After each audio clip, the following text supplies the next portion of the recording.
Good afternoon, everyone. Welcome to the India Automation Hub. I hope everybody had their lunch uh, and are eager to, attend this webinar. So, in the India Automation Hub, a brief about our platform. This is a platform for the industrial automation and the manufacturing community of India. You can head over to the indiaautomationhub.com for recordings, articles, news, everything related to automation and manufacturing community in India. This is the episode 2 of Engineering Meets AI. This is a series of webinars where we sit down with practitioners, professionals to have an honest conversation about what AI actually means on the factory floor.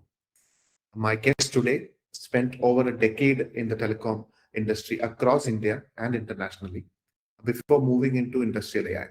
He now runs a platform deployed across a wide range of Indian manufacturers. Mr. Anil Sagar, welcome.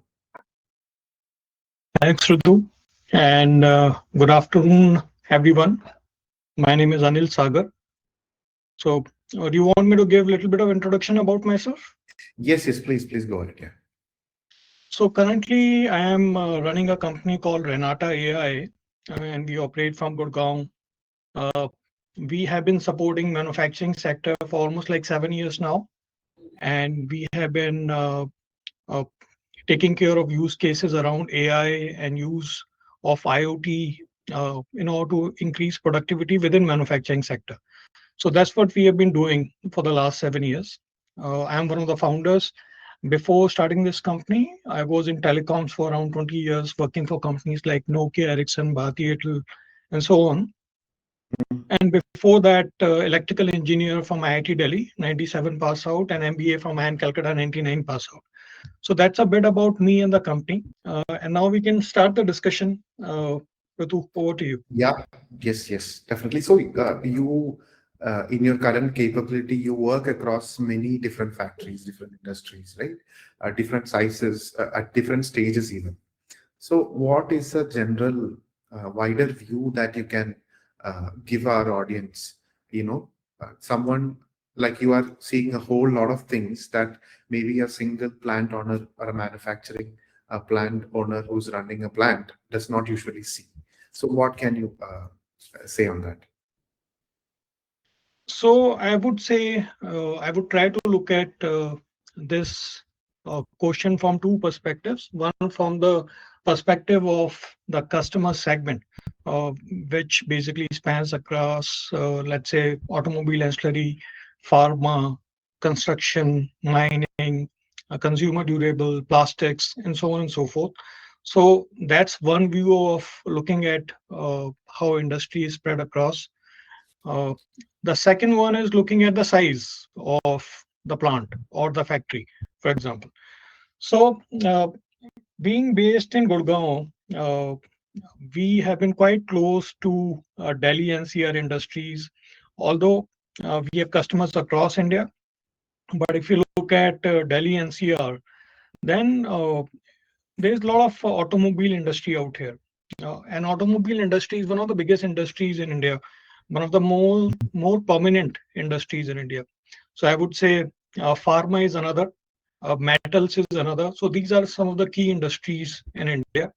Textile is also a good one, but textile, although employs largest number of employees across various industries, but it is more price sensitive, and we are Mhm. providing only certain kind of, let's say, products there. So especially industries like automobile industry and pharma industry, they are quite advanced. So pharma is also very regulated. So from that perspective, they have to use IoT and automation quite a bit to create traceability of products so that quality is maintained. They go through a number of audits all the time. So they are forced by that. Uh, Mhm. and also they are exporting quite a bit. So they have to take care of a lot of things, compliances essentially. So they have to maintain data and so on and so forth. Automobile industry has been doing a lot of innovations in India, if you look at it.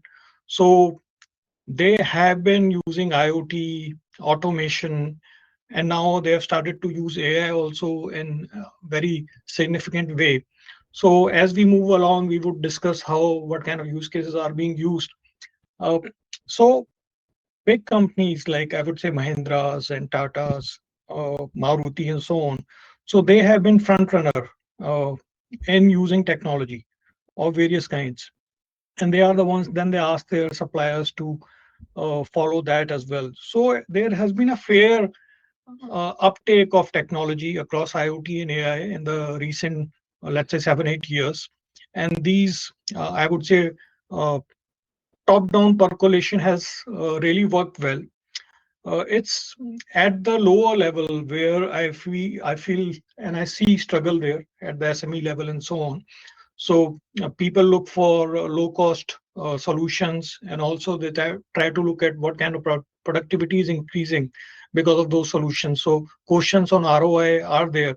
So I would say there has been a good uptake on IoT across industries, in some industries more than the others. And I would say use of technology is more on the, let's say, bigger company side rather than smaller companies and so on. So that is how my perspective has been. Understood. Yeah, you have covered almost all the aspects in a broader sense, ROI, cost sensitivity, how the technology has been getting adopted in the past 6, 7, 8 years. I would love to get a deep dive on each of those sessions. I would ask you I would start by asking you that where would you exactly describe the Indian manufacturing actually stands today in terms of technology adoption and specifically AI adoption? Is it early stages? Because I would love to know what has changed in the last 1 to 2 years, because all these IoT adoption, all of the other technology adoptions have been happening, like you said, in an increased pace in the 7, 8 years. But now a new thing has come in, which is supposedly a revolutionary technology, right? So I would love your insight into how what early stages are these real deployments happening in AI technology. So to be really frank, AI is not something new to the industry. Uh, Okay. when I did my engineering in 1997, even at that time, my BTech project was around speech recognition, which uses neural networks, essentially, which was almost 25 years back, right? So even at that time, AI was in place.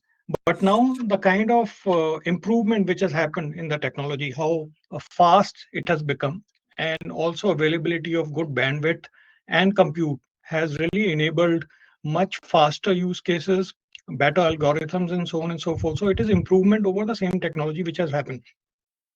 So if you look at manufacturing industry, AI has been used in quality related defect inspection quite a bit, almost like 20, 25 years. So there have been really big vendors, big companies who have provided those solutions. And quality being one of the, I would say, major pain points of any manufacturing company, they have to take care of it. And they have to see what kind of technology is available so that they can create automation so that there is, I mean, if you do it manually through operators only, then there is a lot of fatigue they have to go Mhm. through. And also they have to of defects pass through them because they can't check each and everything, although whatever best they can try. So automation and defect inspection has been an area where AI has been really good. I mean, AI has really helped in reducing the defects across various products, especially in discrete industry. Mhm. So that's what has been the way till now. But now what is happening is software has become more powerful. So till now, it was more hardware based, was which were to find out defect and also automate rejection of the NG products and so on. Now, software has become more powerful. Uh, it's easier to do those use cases which were not possible earlier. Now things are more accurate as well. So accuracy has increased and speed has increased. And also certain things which were not possible earlier because of speed, uh, possible, because in production you also have to take care of cycle costs you are making. Anilji, If you're I'm not making a sorry product, to interrupt. Sorry to interrupt. The last few sentences you said some network issues. Could you just? I don't want our audience to miss anything. Could you just rephrase? Go back to what I the was last saying one or was two that sentences. over the time, because are you able to hear me now? Yeah, it's much better now. Yeah. Now, since the software has become faster, and it is able to give more accurate results, right? So now that differentiation is also coming up, which is enabling companies to adopt vision AI much more. So I see in the market that this is one of the areas where, although it has been used for a long time, but there is more and more demand for vision inspection.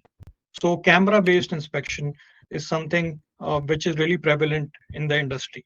So that is one. So if you look at vision inspection itself, defect inspection is one, which is basically finding out defects on the product. But at the Mhm. same time, you can also do vision AI on CCTV cameras. And those are more related to the activities which are happening in a factory. And they could be related to safety, compliance, SOPs, the processes that people have to follow, and so on and so forth. So that is also a very vast, untapped area. People are now realizing that the CCTV cameras that they have already deployed, they can do much more, because till now people have to sit in front of the screen to really watch if something wrong is going on. But now automation is possible on those cameras. So that's a very big area where people are showing interest. Now, this is all related to vision.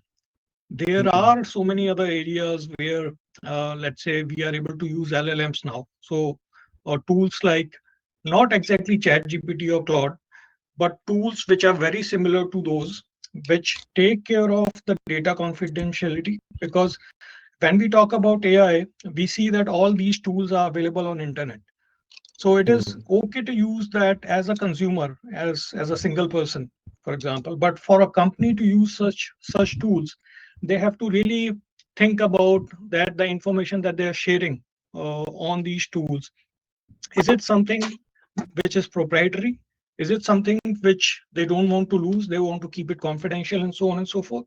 So given that scenario, uh, enterprise solutions are required, which makes use of such kind of tools, which are basically deployed on premise, and the data remains within the company, and still the company is able to make use of those tools and things like that. So LLM based tools are being used to do a lot of use cases around, let's say, one of them is knowledge management, so that the knowledge which is being created over time by various employees in the form of various documents. It could be across all kinds of departments. So how that knowledge is not lost when people leave the company. So once you make sure that knowledge stays within the company, you can actually do an AI tool on top of it, so that that tool becomes a kind of digital twin of the knowledge of the company. So any new design to be done, any new designer can ask questions whether this kind of design has been done earlier and learn from it, right? Similarly, troubleshooting can be done very easily by the operators on the shop floor, because they can ask any question regarding, for example, why the temperature of my motor is going up. Let's say if it is going more than 80%, 90%, or 80 degrees, 90 degrees, then why is it going up? What is that I need to take care of to not let the machine go into downtime, for example. So all such questions can be very easily answered by those kind of tools and through a voice interaction. So they don't even have to type the questions or the issues that they have. They can talk to it, and the response can be immediate, and that could be a very good tool. Similarly, people are using such tools for sales, so making presentations through AI, taking customer questions through AI. Similarly, for training. So training Mhm. is also very similar to sales, where presentations are being made in front of the candidates and candidates learn from it. And then evaluation of the candidates, whether they have learned from the training or not, improve their skill, and mapping of those skills as per skill metrics, and then enabling them to move on various various aspects of the company. It could be machines, it could be various departments, and so on and so forth. So a lot of things are happening, and people, especially on those kind of technologies, people are doing a number of POCs right now, especially the big companies. So they want to they want to have their competitive advantage, and they want to adopt the technology before anybody else does, because nobody can stop the progress of AI. People will have to move along with AI Yes, and that improve their is skills. something definitely I want your insight on. Um, what you said at the end also, and I love how broadly you are sort of educating us and the audience in terms of how were exactly the implementation of AI has been, can it's possible. I would before we get into the depths and uh, intricacies of the technology, I would just like to ask you one last sort of a broader question from an industry standpoint, right? It's like, because at the beginning you said how the pharma and the automotive industry is way ahead as opposed to, let's say, a textile industry, which is still maybe not the biggest industry when compared to the global players, but still a very big part of Indian industry, right? But you said it's a very cost sensitive industry. Didn't the introduction of AI and this new technology sort of mitigate that cost factor? Because you also said that earlier it used to be a bit more rule based, and hence it was hardware based, right? Now it has become more software. The software has become more powerful, so the hardware dependency has reduced drastically, right? The compute is definitely necessary with the AI technology, but the hardware and at least the rule based, and also please correct me if I'm wrong, but the rule based implementations have kind of is being drifted to context based implementation with AI, right? So can you enlighten us on that? Because what are the real benefit areas where certain industry has started adopting the technology, and also which industries are moving very fast, and also why, like a textile industry, can you get into a specific of why an industry like a textile industry, or maybe any other industry examples you can give, is still being hesitant to use your words? Hmm. So see, all the cost sensitive industries, they have to look at their profitability. So whatever solution they deploy has to make sense, has to create a difference in the overall business, right? So there is nothing wrong with it. I mean, the only thing that we need to be careful about is that we, rather than just looking at the cost, we need to look at the ROI. So if Okay. there is a little bit of cost in the solution, and if there is a benefit coming out of the solution, which can be, Mhm. let's say, recovered within a year from the cost, from the investment. So I think one can be open about those kind of solutions, because ultimately you will have to deploy those solutions. The more you delay those solutions, the more difficult it will become for you to adopt them later. So you will lose out on competitive advantage as a company, right? So you have to move with the time, and you have to, let's say, there's a little bit of background noise there. So just wanted to make sure that, uh, so that's fine. uh, Uh, Voice, so but yeah, please so what continue. I am also saying is that start your journey as soon as possible. Yeah. So So if you look at, yeah, so let yeah, please. if you look at the AI solutions which I was talking about, those solutions are slightly higher end solutions where uh, especially the use of LLMs and so on the sales side, on the training side, on the knowledge management side. So you really have to first prioritize your own problems, that which are the problems that you want to tackle first as a company. So let's Yeah, say if that you're not is worried. yeah. I would, yeah, that is because my next question was going to be, let us say a factory has never done this any of this before, right? And now they are sort of feeling a FOMO, so to Hmm. speak. So where would you advise they should start? What is the first problem that is worth solving? So that is what I'm saying, that if you look at all these solutions, these are the solutions. I mean, you can pick it up if you think that these are going to make a difference to you. But at the same time, if you look at it, all these AI solutions are based on data. So it could be data in the form of documents. It could be data in the form of voice, pictures, and so on and so forth, right? So data is the first thing that you need to worry about, and really see Mhm. how that data can be used to create higher productivity within your organization, right? So Mhm. first step for anybody, I would say, should be a basic digitalization. So start collecting data which you think can take care of any problem that you are facing. Because see, mostly if we look at factories, people have ERPs deployed, and ERP is a kind of system where you have to enter data manually, right? It is a system which helps you organize the processes and stuff like that.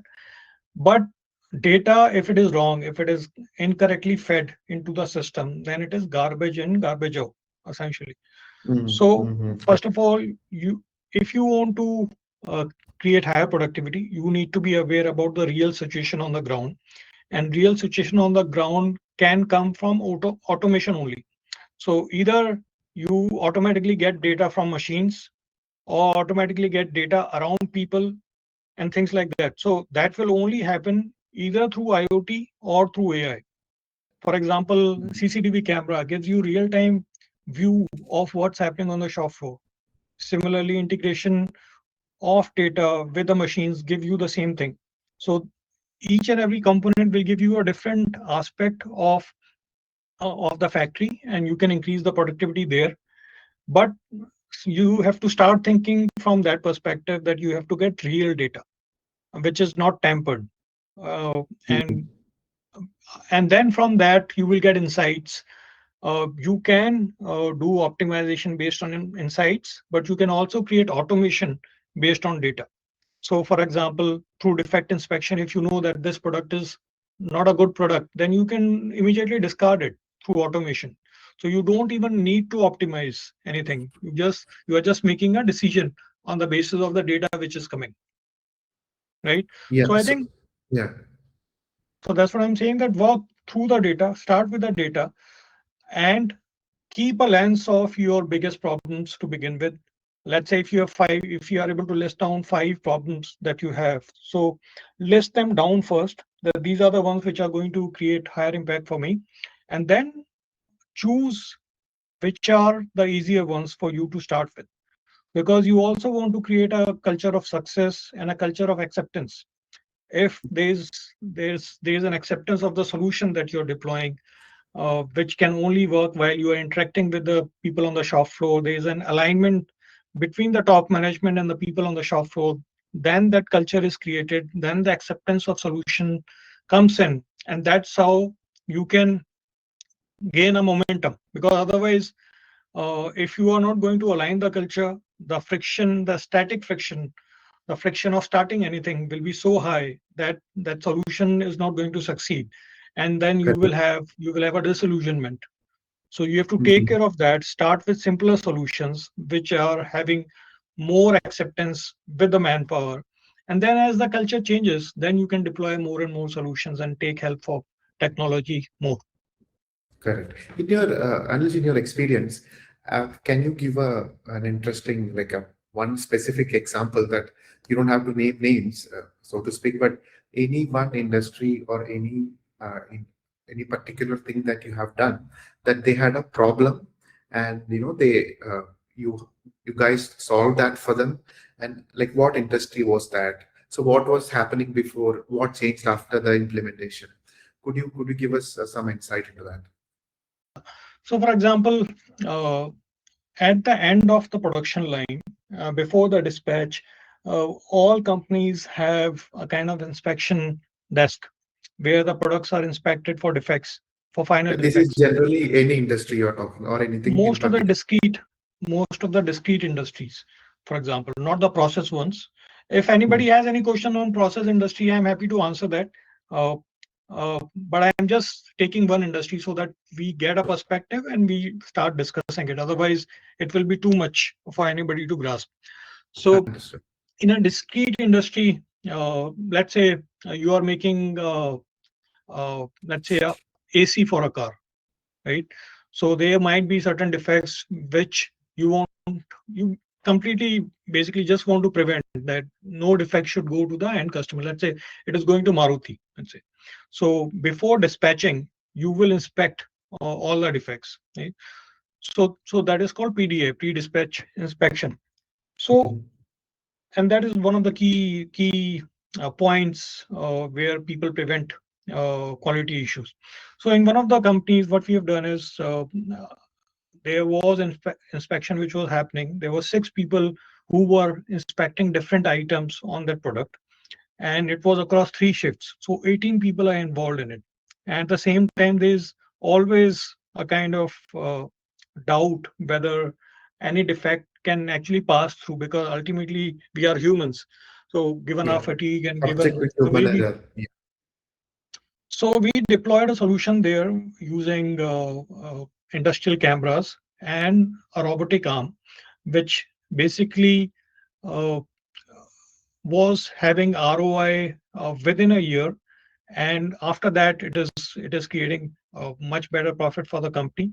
Now, those people who were basically used in that kind of inspection, they were able to move to a different kind of work, which were of higher value.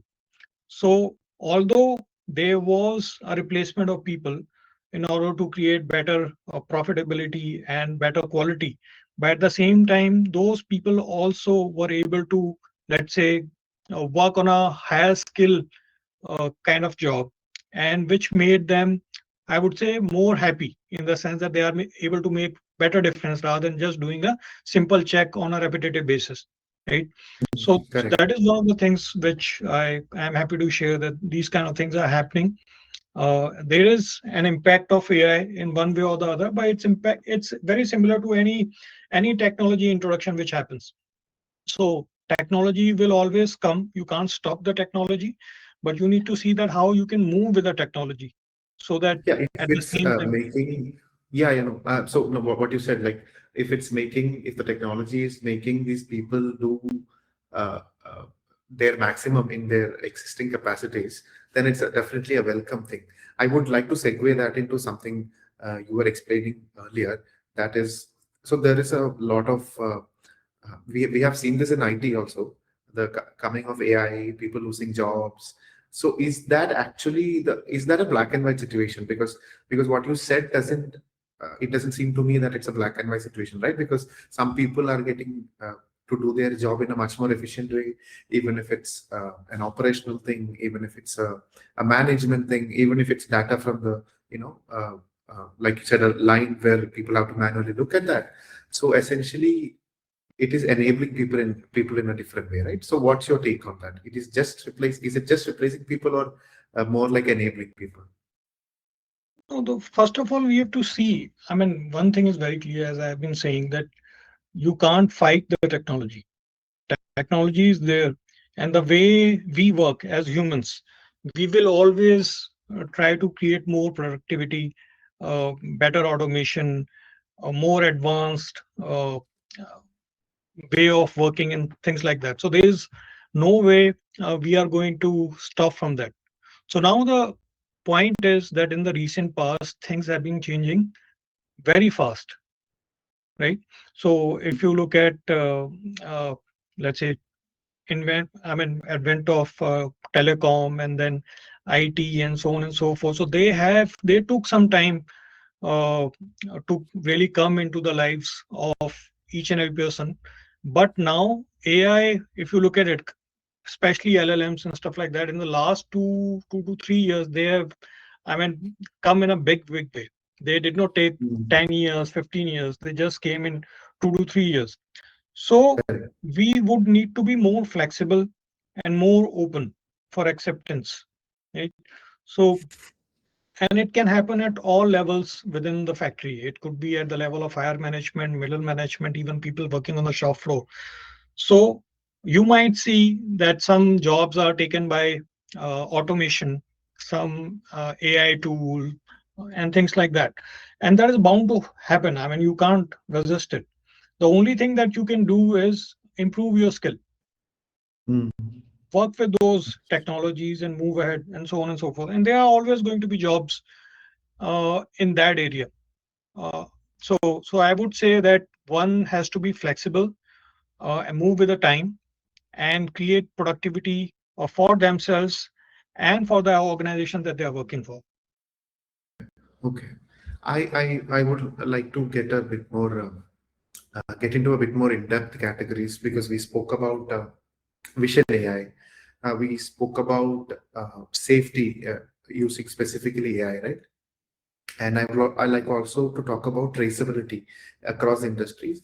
But just before I get into that, I want to ask you one more question, which could be a blocker for wider adoption of this technology, right? Because we spoke about uh, different reasons as to why people might not be accepting these technologies, obviously, which is cost and ROI and all those things we spoke about. But what do you think about, because there is a lot of discussion happening, even not just in the industrial space but outside also, regarding the safety of AI, right?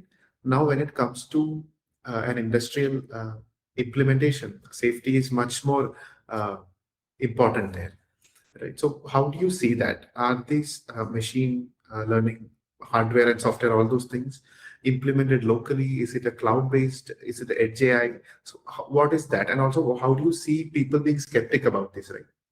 And also, please Well, add, if someone who is like a factory owner is concerned that he is, let's say, he's investing in a technology right now, and after, with this pace of AI being AI evolving, would he, need to change everything in a couple of years?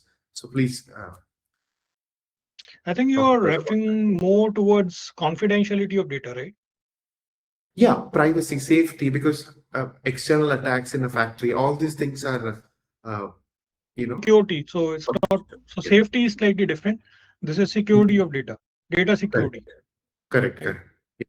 My bad. So, so if we look at the trend in manufacturing sector, then manufacturing sector is very hands-on kind of sector, right?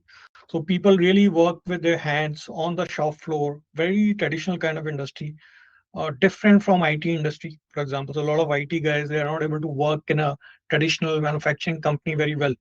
So the culture doesn't gel very well. So if we look at manufacturing industry has proprietary products and a lot of information, design information, solution information, which is which they, I mean, those companies are earning their bread and butter because of those data points, those knowledge bases and stuff like that. So people don't want to share that with others, otherwise they lose their edge, right? So they so they would want, and that, I mean, earlier there was a trend that people were trying to sell SaaS based solutions to manufacturing sector and so on and so forth. So in some form or the other, that has been the case that people have used SaaS based solutions, but most of the solutions are now, I would say, on premise. So people, manufacturing customers, they always look for mostly on premise solutions. They want to make sure that their data remains with them, whatever solution they are using, whether any IoT solution, whether any traceability solution, or even AI solution. So they don't want to share that data, especially with internet. And also, if they open up their systems to internet, there is always uh, an issue or a fear of cyber attack, possible cyber attack, which can happen. And certain examples are there in the industry where this has happened. So Mhm. it is always preferred by manufacturing sector to have on-premise solutions. So that's where the opportunity also is for let's say rest of the industry to provide solutions which are specific to manufacturing, as per their domain, as per their processes, as per their culture and preferences, and so on and so forth. So manufacturing industry is now uh, as I said, taking up IoT and traceability and AI solutions and so on and so forth. But on-premise solutions are available. Even the AI solutions, which are similar to ChatGPT and Claude and stuff like that, those are available for on-premise deployment as well. So those are happening. Okay, understood. So let's dive into the three big areas you mentioned AI can potentially help a lot in. Let's talk about defect detection in a bit more detail. What actually is different about Vision AI, right? And are there any areas where traditional inspection still has an upper hand? Like, are there any limitations for this defect detection? Uh, what is the technical difficulties that, what are the challenges that generally come into defect detection using Vision AI? So earlier, the accuracy of Vision AI was the issue. So the kind of use cases which were being considered uh, uh, for a solution through Vision AI were basically checking presence absence of child parts in the overall product, right? So let's say if a screw is missing, so you can check that. Any child part is missing, you can check that. So those were possible earlier by using smart cameras, for example, where you have hardware and integrated AI within that. But now uh, we have deep learning available, which basically allows a lot of customization on the AI side. So you can do, let's say, product classification. So using the camera, you can just figure out whether this product is product A or product B or product C. So just by, so it becomes like kind of eyes of automated eyes through which you can segregate data based on the product classification. For example, just to give you an example, one company is exporting certain kits to various nations, but when operators work, they tend to mix certain similar looking products in the kits. But once the Mhm. kits go and they are exported, it becomes very difficult to take care of that issue, right? So the idea is to automate that. So using vision camera, you are able to segregate those products, although they are very similar looking, but at the same time, camera can figure out and tell that this item has to go into this kit, which was not possible earlier. So Mhm. the deeper AI and use of simpler cameras and power going more towards the software side of Vision AI, it is now becoming much easier and even possible in the first place to do complex vision defect inspection use cases. So that is one progress which has really happened. Uh, one more Understood. example I would like to give is, let's say, one of the companies puts a kind of sticker on their final product. That sticker has the logo of the company, has barcode printed, has text written on the sticker.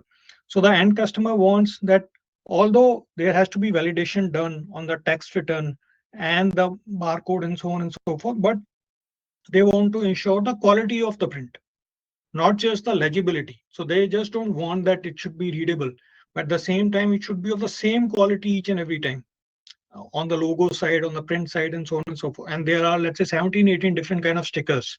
So there are validations of 17, 18 different kinds, which have to be done on the text and the barcode. So using a single camera, you can do that today. Mm. So you Understood. are able to do all such kind of validations with simpler hardware, but more complex software. So solutions becoming cheaper, more capable, uh, and that is what I have seen in the market. So that is in the case of vision inspection. Understood, Anilji. Anilji, I would still, because we spoke about technology skepticism around uh, maybe not very high level manufacturing, but at least a mid level and SMEs, right? So this is still not a sensor in a traditional sense. This is still cameras, very basic, simple cameras, right? Is the technology so good that the skepticism around uh, the security of this camera, in terms of making errors, or are all these things solved? Because I was Interestingly, I was talking, this is not a industrial context, but I was reading about an example where people are, so Tesla cars, they have in the US full self-driving, right? So these technically use a camera inside the car to look at the drivers if they are sleeping, if they are awake. So they are kind of fooling those cameras with a small head-like feature in front of the camera. Now that's a very different example, but my the premise is that cameras are easy to fool. So is that something as still a security risk when it comes to deployment of these technologies? Well, see, things are changing as we are moving.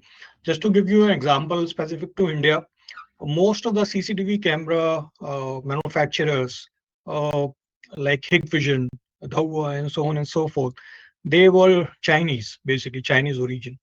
And whenever we or anybody used those cameras and their feed went to Chinese servers, so there was always a security risk which was there. So government has currently banned them. So some of the major CCTV camera manufacturers have been banned. Uh, there are certifications which are required. Only couple of Indian manufacturers are now providing those cameras, and there are also ways to make those cameras open. Open in the sense that earlier the feed, if you look at, if you are able to see a camera on your mobile phone, let's say, Mhm. and that camera is of Hikvision, that means that the feed actually went to a Chinese server first, and then you are seeing it on your mobile phone, right? So it is within their own LAN, right? So it's happening. But there is a possibility that you can make that feed open. You can actually connect another hardware to the NVR and take the feed out of that system and keep that feed within your premise, do AI on top of it, and do various use cases. Which was, I mean, this is something which gives you complete control, that you don't let your feed go anywhere else. You keep that feed within your premise, and you are able to do number of use cases. You can do counting of products, you can do counting of people, you can make sure or see whether people are on their places in front of the machines, are they operating the machines or not, is there any fire which is happening, is there any leakage which is happening, is there any security risk or safety risk in terms of people moving through certain pathways and some items being put up being in front of them, and they are not, they are creating safety risk, and so on and so forth. The theft prevention, loitering prevention, and a lot of customization. I mean, it opens up a whole lot of things that you can do with that kind of feed. So you are keeping it secured, and you are able to make use of it in a more powerful manner. That is what is happening right now. Understood. In this visual AI, how do you train for defects that have not happened in mature manufacturers, for example, where they have very few defects in mature plants, right?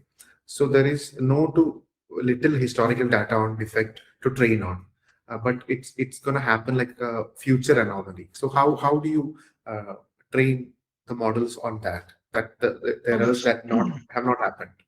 So it doesn't happen like that. So there are same machines which are producing the same products all the time.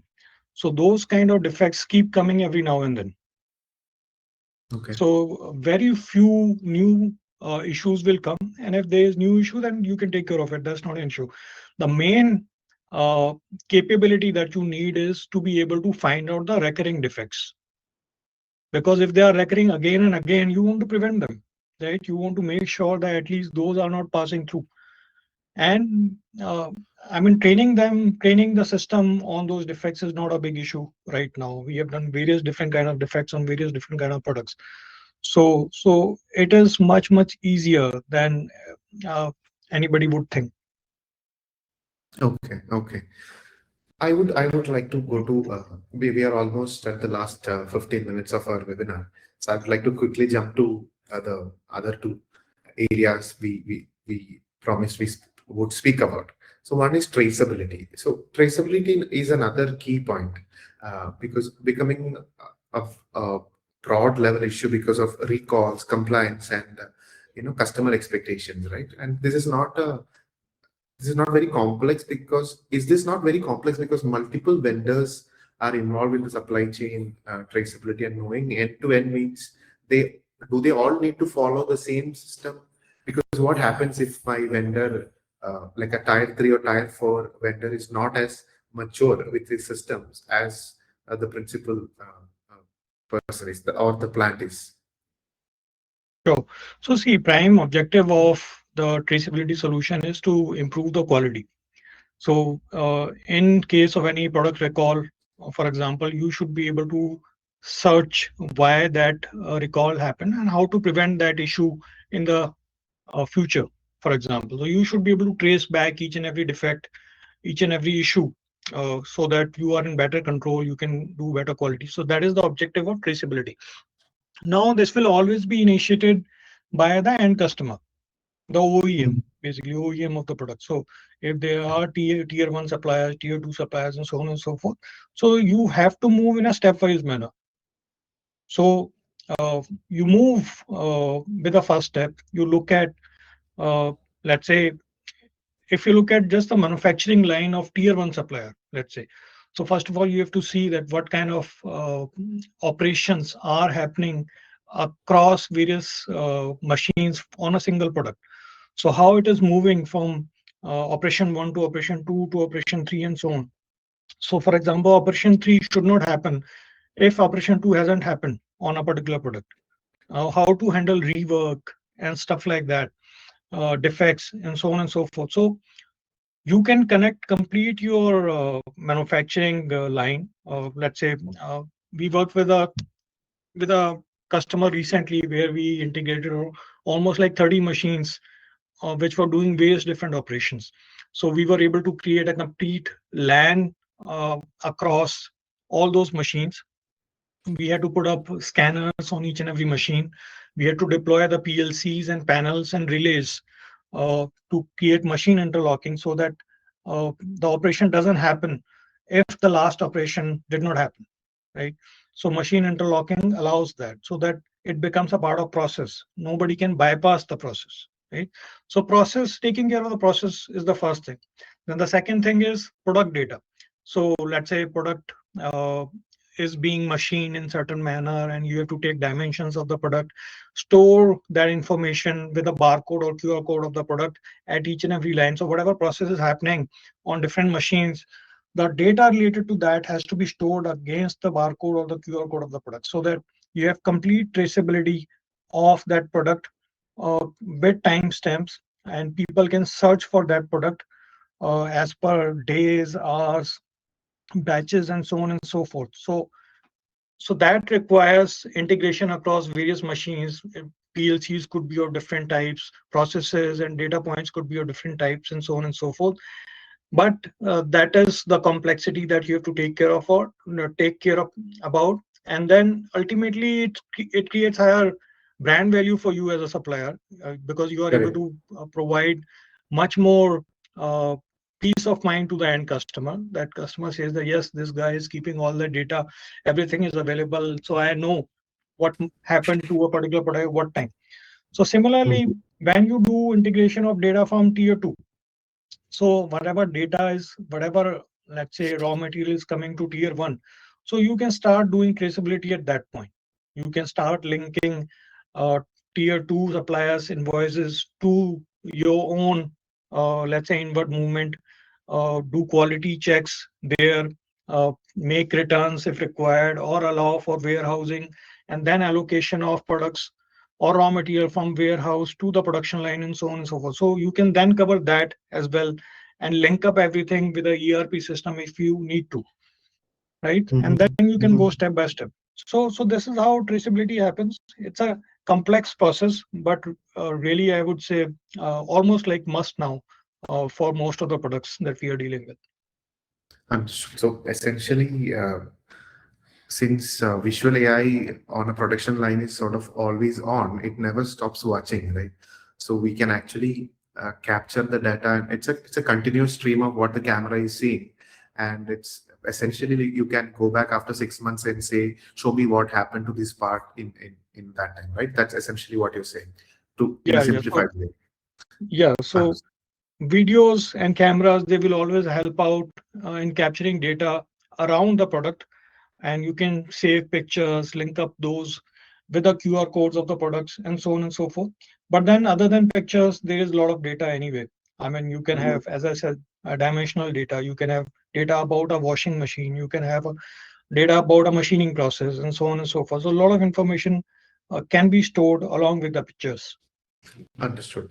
Anilji, I want now to the final thing that AI can uh, help in the implementation is I would like to talk about safety. And I earlier it was about data security I spoke, and I would like to actually talk about safety, because safety is another area seeing significant AI discussion, right? But beyond PPE detection or compliance monitoring, where are you seeing more advanced industrial safety applications emerge? Uh, So safety is not too difficult, but it is, uh, I would say, when people don't follow process, then they face issues. Otherwise, safety is always one of the prime objectives of any factory to take care of. So those norms are pretty well defined, and if people follow those processes, safety should be okay. For example, if you are working on height, let's say you have to wear a harness, right? If people don't wear a harness, then there is a safety risk. So it is more of a behavior issue rather than anything else. So vision cameras, CCTV cameras can help out prevent those. You can create physical alarms based on certain situations. mhm, Similarly, fire safety could be another. So whenever there is even a kind of little bit of fire anywhere or smoke, you should be able to detect that in time, and so that you have given enough people for reaction and taking care of or preventing any mishap, basically. So since cameras, CCTV cameras are there in a factory of almost everywhere, uh, it's much easier now to create automation which can take care of safety in a big manner. mhm. You can prevent leakages. You can basically also look at aggressive behavior between various employees, prevent that from escalating. And it can also intermix with IoT.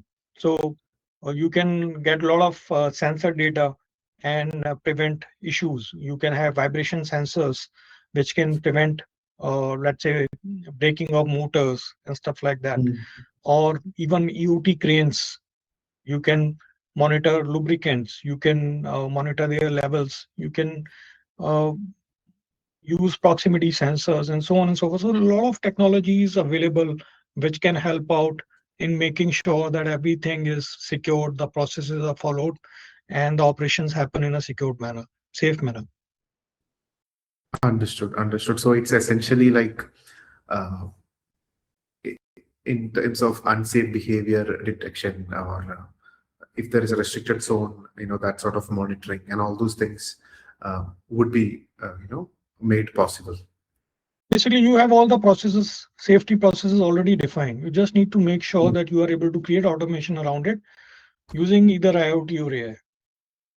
Mm-hmm. Understood, understood. Uh, Anilji, we spoke about LLMs, and I had one question that time which I didn't ask. When you said we can talk to these systems, uh, is it specifically in English? Because being a country with a vast number of languages, are regional languages possible in this? What is Yes, your? absolutely. We are already giving systems to our customers in Hindi. And if Mhm. somebody asks for a regional language, that is also possible.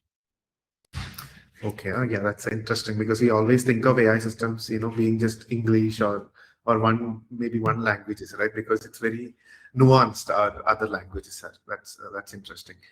Any other interesting area that I might have missed asking, because I So remember you also talking about knowledge management system, if that's the correct term, but I didn't let you complete that. So could you touch on that a little bit? yeah, knowledge management system, the concept that we created was essentially that every company should have a data repository first of all.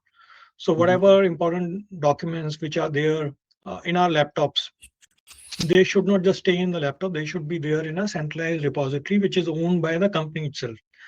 So people store their data on their laptops or on a Google Drive, which is personal, and so on and so forth.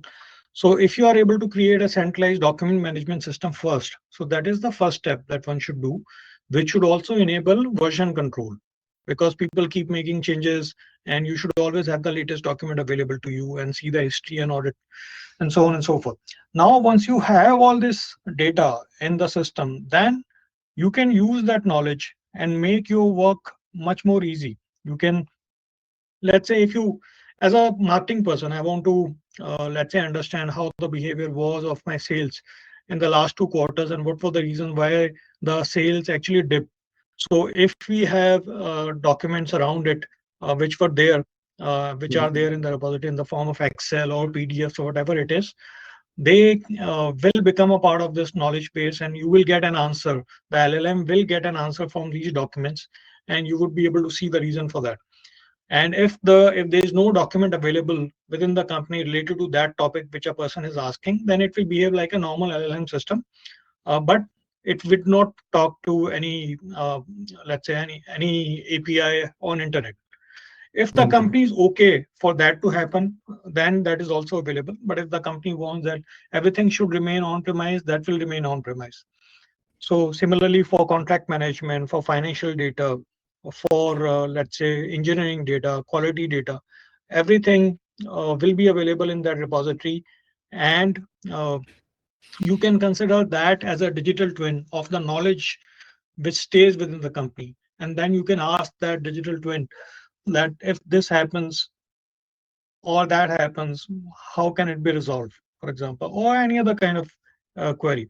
So that has come out as a something really interesting. A lot of people are interested in looking at and trying that kind of tool. Okay, okay.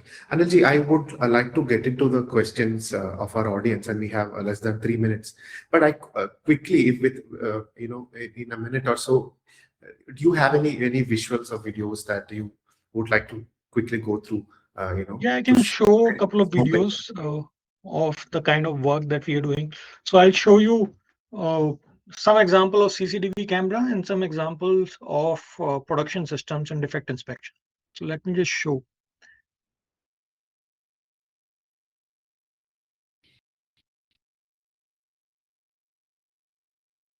So let's say this is one CCTV camera based solution where, using a CCTV camera, you are counting the number of products, and these products, these boxes are of different sizes, different kind of logo and marketing information printed there.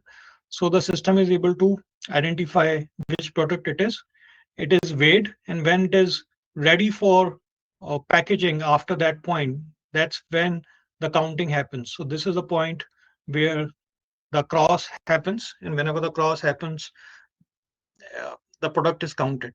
So this is one CCTV camera based, okay, let's say, use case. Other use case could be, this is again a similar one, by the time of dispatch. So how many items are being put up in the truck, uh, one can count, and similarly at the time of unloading. Right? So such countings are possible. And then you can also, let's look at this one. So you can compare this to a factory. Let's say there are machines which are there in 3 different rows, and you can count how many people are working on how many stations and for how much time they are there, and so on and so forth. Right? So you can got do it. productivity management, workforce productivity management here. Right? Got it, Anilji. Thank you. Thank you for showing these videos. I'll take, due to the lack of time, I'll take two, three questions max. So uh, we have Telesang from Tarasafe asking, are the vision systems only for large manufacturers where ROI can come because of large volumes? So as quickly as you can, Anilji. So it depends on the, let's say, importance of that aspect for your company. So even though the volumes are not very high, but let's say the value of the defect can cause a lot of loss to the company, right? So then you obviously have to check for that defect. But now the question is, are you going to go do that through manpower, or are you going to do that through automation? If the cost of using manpower is not very high, and you have manpower available and they are able to do good quality checks, then I think you should stay with it. Unnecessarily, you don't need to increase the cost if it is not creating a good ROI for you. So that is something that you have to do for any step, any decision within a factory, and that's how you should proceed. Okay, okay, okay. Uh, I hope that clears your doubt. Uh, we have Prakash Sapre from Zin Labs. So he's asking what happens to my current CCTVs installed. We have hundreds installed. Can they be used, or will I have to be installed? Okay, I think what he's trying to say is, uh, would he have to change those, or can he No, use so directly whatever. installed? So first of all, you have to see what use case you want to do in which area. If you are clear about that use case, now you can go ahead and see into your existing CCTV camera. Is that something which is visible? For example, I just showed you how to count, let's say, products using a CCTV camera. So are you able to see those products in the CCTV camera? If you are able to see, then we can connect into your existing infrastructure. We don't need to replace it, and we can take the feed onto a new PC, for example. That's Mhm. where the AI will happen, and that's how you will get your solution. So you don't have to replace until whatever infrastructure you have is satisfying uh, your requirements. Okay, okay. I hope that clears your doubt, Prakash. I think we did touch on this when Anilji was speaking. We have Prajakta from Aarti Steel. So she's asking what happens when the inherent AI model changes or updates. What happens to the solutions we have put or you have deployed? Will the solution be available in its latest version and keep updating? So first of all, you have to understand that we are talking about on-premise solutions, which means that they are not connected to internet. So no automated update will happen by itself if they are not connected to internet, right? So, and that is true for any solution. If you have worked in a factory, you would see that solutions have been in place for 7 years. Same thing being done in this same manner, because there is no change in the products or the processes and stuff like that. Same PLCs, same panels, same data getting captured from the existing systems and so on and so forth. So unless you have a need to upgrade your systems or change your systems, you don't need to. And Got it. if you just, and to clarify this in a slightly different manner, if you look at ChatGPT when it came out, it basically said that they would be able to answer all the questions which are related to time till 2024 end, let's say. Mhm. Right. So when it came out, it clearly said that it is updated till that time. And it was able to answer most of it. And all the questions related to manufacturing have already been answered. Very few new things are coming in manufacturing, which you would not find in the earlier models. So you can use a model which is trained till a certain time and use that to answer all the questions related to manufacturing. So I don't think it should create any issue for you. Got it. I hope that answers your question. And thank you for asking the questions. We have, I would go to one more question. This is from Vineet Sharas Chandran. How do you see the pricing for some of the solutions in Indian market? I think that's a very broad question. You need to give me specifics around the question, then I can answer. Uh, do you want, Vineet, please, if you have any specific particular thing, please ask that.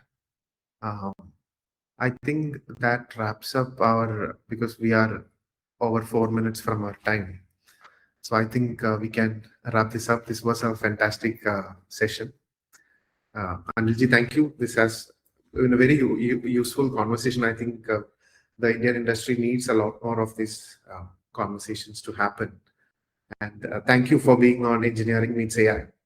For everyone watching, the recording will be up at indiaautomationhub.com, our website. We have a lot more there for the automation and the manufacturing community of India. Check that out and do stay connected.